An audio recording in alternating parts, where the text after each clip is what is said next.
د جمهوریت غله وزیر پر طالبانو د غلا تور ولګاوه. زاخیلوال وایي افغانستان کې فساد ډیر شوی او طالبان د پاکستان په مرسته واکمن شول. جزئیات هم دلته وګورئ او چینل هم سبسکرایب کړئ.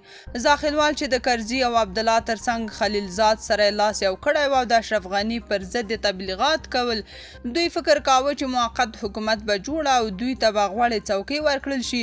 دا چې نه موقت حکومت جوړ سو او نه طالبانو ورته کومه څوکۍ ورکړه، نو اوس له هیواده وتی او د طالبانو پر ضد تبلیغات پیل کړي. د افغانستان د مالیې پخواني وزیر حضرت عمر زاخیلوال افغانستان انټرنیشنل سره په ځانګړې مرکه کې ویلي چې د طالبانو په حکومت کې فساد ډیر شوی دی. د هغه په وینا د طالبانو د مالیې وزارت د تیر حکومت په پرتله شفاف او حساب ورکوونکی نه دی.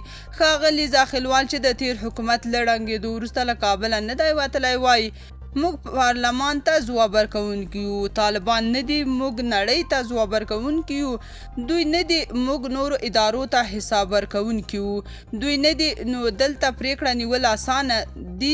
د مثال په توګه یو فرد پریکړه کوي او تطبیق کوي چې موثریت لري خو شفافیت نه لري.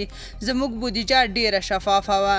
د مالیې پخواني وزیر وویل چې د طالبانو په حکومت کې فساد شته. هغه د خبریال د پوښتنې په ځواب کې چې د طالبانو په حکومت کې فساد ډیر شوی یا کم شوی وویل ډیر شوی دی. ښاغلي زاخیلوال زیاته کړه هره جګړه چې موږ تر اوسه په افغانستان کې لیدلې په پای کې ریښې د تمویل هغه ځای ته رسیږي چې د افغانستان دننه نه دي.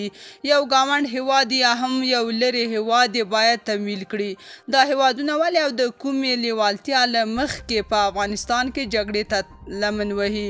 له کومې جګړې مو ګټه پورته کړې چې راتلونکي جګړې ته هیلمن اوسو؟ ښاغلي زاخیلوال د طالبانو او پاکستان د اړیکو په اړه وویل چې واک ته د رسیدو لپاره پاکستان طالبانو سره مرسته وکړه، خو بیا هم له هغو ستونزو سره مخ شو چې له تیرو حکومتونو سره درلودې. تاسو په دې اړه څه نظر لرئ؟ کومنټ کې شریک او چینل هم سبسکرایب کړئ.